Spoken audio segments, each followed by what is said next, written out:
Hello, 10ാം ക്ലാസ്സിൽ പഠിച്ചുകൊണ്ടിരിക്കുന്ന കുട്ടികളും അവരുടെ പാരൻസും നിർബന്ധമായിട്ടും അറിയാൻ വേണ്ടിയിട്ടുള്ള ഒരു ഇൻഫർമേഷനാണിത്. ഏറ്റവും പുതിയ ന്യൂസ് നിങ്ങൾ കണ്ടോന്നറിയില്ല. നമ്മുടെ SSLC എക്സാം ഓരോ വർഷവും 4,20,000 അല്ലെങ്കിൽ അതിൽ കൂടുതൽ 4,30,000 കുട്ടികൾ എഴുതുന്ന എക്സാമിനേഷനാണ് SSLC എന്ന് പറയുന്നത്. കേരളത്തിൽ നമുക്കറിയാം ഏറ്റവും കൂടുതൽ കുട്ടികൾ എഴുതുന്ന പരീക്ഷകൾ ഒന്ന് തന്നെയാണ് SSLC. ആ പരീക്ഷയ്ക്ക് വലിയ മാറ്റങ്ങൾ വരാൻ പോവുകയാണ്. അപ്പോൾ നമുക്ക് എക്സാം ലേണിംഗ് എപ്പോഴും പറയാറുള്ള ഒരു കാര്യമാണ്, നമ്മൾ കേവലം സ്കൂൾ പരീക്ഷകൾക്ക് വേണ്ടി മാത്രം പ്രിപ്പയർ ചെയ്താൽ പോരാ, കോമ്പറ്റേറ്റീവ് എക്സാംസിനും കൂടെ എപ്പോഴും നമ്മൾ പഠിച്ച് മുന്നേറണം എന്നുള്ളതൊക്കെ നമ്മൾ എപ്പോഴും പറയാറുണ്ട്. എന്നാൽ പോലും SSLC എക്സാമിൻ്റെ ഒരു സ്റ്റാൻഡേർഡ് നിലവാരം എന്താണെന്നുള്ളത് നമുക്ക് എല്ലാവർക്കും അറിയാം. വളരെ റീസെന്റ് നമ്മുടെ വിദ്യാഭ്യാസ മന്ത്രി പോലും SSLC എക്സാമിന്റെ നിലവാരം പോരാ എന്നുള്ളത് പബ്ലിക്കായിട്ട് ജനങ്ങളോട് തുറന്നു പറഞ്ഞിട്ടുള്ള കാര്യമാണ്. അപ്പോൾ അതിൽ വലിയ മാറ്റങ്ങൾ വരാൻ പോവുകയാണ്. കൃത്യമായിട്ട് ഇതിന്റെ പ്രത്യാഘാതങ്ങൾ എന്തൊക്കെയാണെന്നുള്ളത് പാരൻസും സ്റ്റുഡൻസും എന്ത് ചെയ്യണം, മനസ്സിലാക്കണം. അപ്പോൾ ആദ്യമായിട്ട് ഞാൻ പറയട്ടെ, കഴിഞ്ഞ 4 വർഷങ്ങളായിട്ട് നമുക്ക് എല്ലാവർക്കും അറിയുന്ന ഒരു കാര്യമാണ് നമ്പർ ഓഫ് ഫുൾ A+ അല്ലേ. കഴിഞ്ഞ വർഷം 74,000 ഉണ്ടെങ്കിൽ അതിന് മുന്നേ 68,000, അതിന് മുന്നേ 44,000, അതിന്റെ മുന്നിലേക്ക് പോകണമെങ്കിൽ 1,28,000 ആളുകൾക്കൊക്കെ ഫുൾ A+ കിട്ടിയ ചരിത്രമുണ്ട്. അപ്പോൾ എന്താണ് ഈ ഫുൾ A+ ഒരു സിഗ്നിഫിക്കൻസ്? ആകെ അതുകൊണ്ടുള്ള ഗുണം എന്താണ്? പണ്ടൊക്കെ പറഞ്ഞിരുന്നത് നമുക്ക് +1 എളുപ്പത്തിൽ അഡ്മിഷൻ കിട്ടുന്നതാണ്. ഇപ്പൊ ഈ 74,000 ഫുൾ A+ കിട്ടിയ നിങ്ങളുടെ സീനിയേഴ്സിനോട് ചോദിച്ചാൽ കൃത്യമായിട്ട് മനസ്സിലാക്കും. നിങ്ങൾ ചേട്ടന്മാരോടും ചേച്ചിമാരോടും ചോദിച്ചു നോക്കാം, അവർ വിചാരിച്ച സ്കൂളിൽ അവർക്ക് +1 സീറ്റ് കിട്ടാൻ പോലും ഈ A+ കൊണ്ട് ഒരു ഉപകാരം ഉണ്ടായിട്ടില്ല എന്നുള്ളതാണ് കഴിഞ്ഞ 2-3 വർഷമായിട്ടുള്ള യാഥാർത്ഥ്യം. അപ്പോൾ അതിനൊരു മാറ്റം വരാൻ പോവുകയാണ്. വളരെ നല്ല ന്യൂസ് ഉണ്ട്, വളരെ പോസിറ്റീവായിട്ടുള്ള ന്യൂസാണ്. ഇതിനെ നിങ്ങളും വളരെ പോസിറ്റീവായിട്ട് തന്നെയാണ് കാണേണ്ടത്.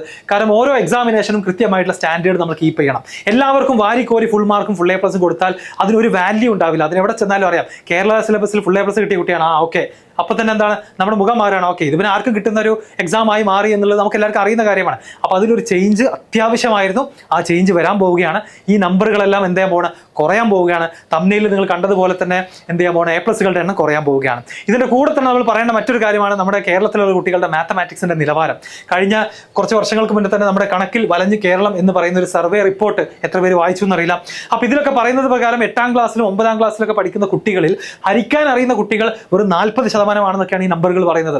വളരെ ബേസിക് ആയിട്ടുള്ള മാത്ത് പോലും അറിയാതെയാണ് 8, 9 ഈവൻ SSLCയിൽ ഫുൾ A+ കിട്ടി പുറത്തു വരുന്ന കുട്ടികൾക്ക് കണക്ക് കൂട്ടാൻ പോലും അറിയില്ല എന്നുള്ളതാണ് ഒരു യാഥാർത്ഥ്യം. അപ്പോൾ ഇതിന് മാറ്റം വരാൻ പോവുകയാണ്. ഏറ്റവും ലേറ്റസ്റ്റ് ആയിട്ടുള്ള വാർത്ത ഇതാണ്, സ്കൂൾ പരീക്ഷ അടിമുടി മാറാൻ പോവുകയാണ്. ഇനി കടുക്കും, ഡിഫിക്കൽട്ടി ലെവൽ കൂടാൻ പോവുകയാണ്, പ്രത്യേകിച്ച് SSLC എക്സാം. SSLC മാത്രമല്ല, പതിയെ 9th, 8th, 7th എന്ത് ചെയ്യും, ഈ ഒരു ഡിഫിക്കൽട്ടി ലെവൽ ഇൻക്രീസ് വരാൻ പോവുകയാണ്. മികവ് അളക്കാൻ കടുപ്പമേറിയ ചോദ്യങ്ങളും ഉണ്ടായിരിക്കും ഇനി അങ്ങോട്ടുള്ള സ്കൂൾ പരീക്ഷകളിൽ. അപ്പോൾ കേരള സിലബസിന്റെ നിലവാരം താഴ്ന്നു നമുക്ക് എല്ലാവർക്കും അറിയുന്ന പോലെ തന്നെ ഫുൾ A+ ഒരു വിലയില്ലാത്ത അവസ്ഥയിൽ നിന്ന് വീണ്ടും അത് സ്റ്റാൻഡേർഡ് ആയിട്ട് ഉയരാൻ പോവുകയാണ്. അപ്പോൾ ഡീറ്റെയിൽസ് ഇതാണ്. SCERTയുടെ നിർദ്ദേശം ഇതാണ്, പഠിക്കുന്ന കുട്ടികൾക്ക് 20% ചോദ്യങ്ങളും വെല്ലുവിളി ഉയർത്തുന്നതായിരിക്കണം. ചാലഞ്ചിങ് ആയിട്ടുള്ള ഡിഫിക്കൽട്ട് ക്വസ്റ്റ്യൻസ് 20% വേണം.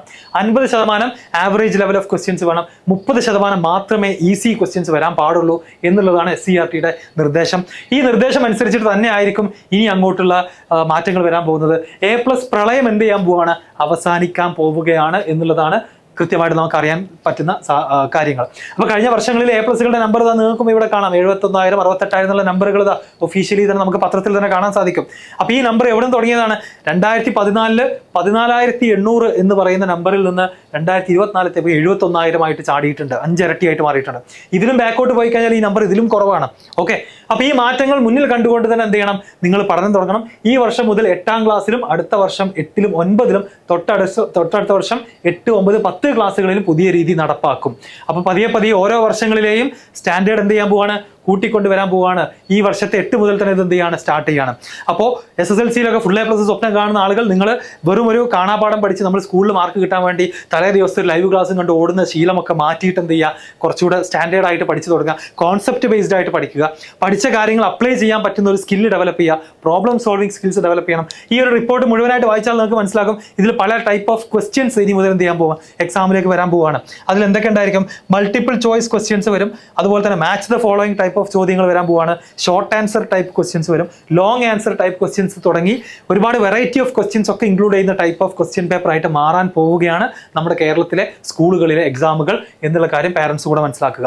അപ്പോൾ ഇനി അങ്ങോട്ട് വെറുതെ തട്ടിക്കൂട്ടി എന്തൊക്കെയോ കുറച്ച് കാണാതെ പഠിച്ച് പോയിട്ട് A+ വാങ്ങുന്ന പരിപാടി അടുത്ത 1-2 വർഷങ്ങളിൽ തന്നെ എന്ത് ചെയ്യാൻ പോവുകയാണ്, നിൽക്കാൻ പോവുകയാണ്.